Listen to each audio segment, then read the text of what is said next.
Hi guys, just a quick video. I'm going to be responding to Dinobane, potato. Look at the way he's looking at me. I like Dinobane.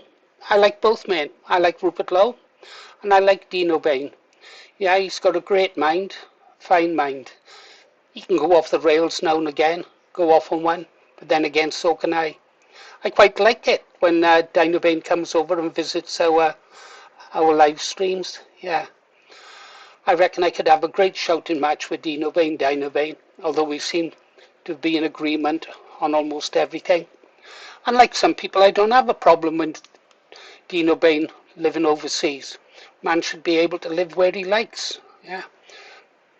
If he falls in love with someone, fine, that's fine by me.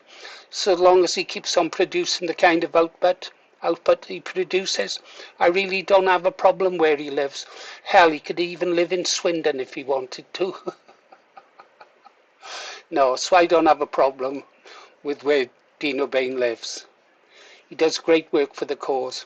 In fact, I think if he did come back to this country, he'd probably be arrested. I don't think the government are too keen on him. He's given me that blue steel look now from Zoolander. Yeah. Anyhow, what's Dinobane said to bring my wrath down upon his head? His nice shiny head. Bit like mine, actually. Can't be bothered to take off my headphones. Let's have a listen. Let's see what prompted this video. But we must be prepared to think in generations, not just election cycles. Well, no offense, but you need to tell the boomers this, because they are like the most selfish generation. They're the ones that hold the most wealth. They're the ones that have the most to lose. They're the ones that only think about the now. They literally just think about themselves. They don't even give their grandchildren the houses. They just hoard them. So I'm not saying all boomers, by the way.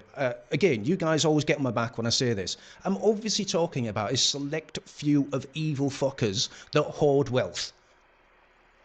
And then you've got like the other ones that are just like, you know, a bit stingy when it comes to understanding what's happening now geopolitically in the economy with immigration and what that means for their grandchildren moving forward. And yes, there's tons of you guys that are super worried about this, but there's a fair few that just don't give a shit.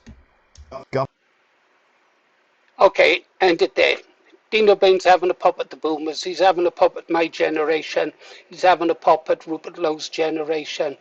Thing is, if Dinobane wasn't living overseas, and perhaps if he was to attend a few protests over here, go to a few meetings, he'd see that the majority of the people at the Restore Britain movement, meetings and protests are generally of an older age than he is. In actual fact, it's the boomers like myself who care about their grandchildren, great-grandchildren, is the reason why we do what we do.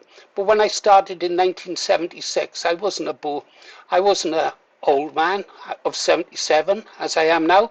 I was 27, and I've been to the funerals of so many boomers who have given their life for the cause.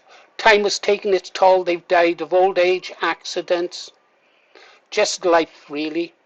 And I've been to so many funerals of patriots, of boomers. Yeah. So that was too big a sweeping generalization by Dinobane for me to swallow.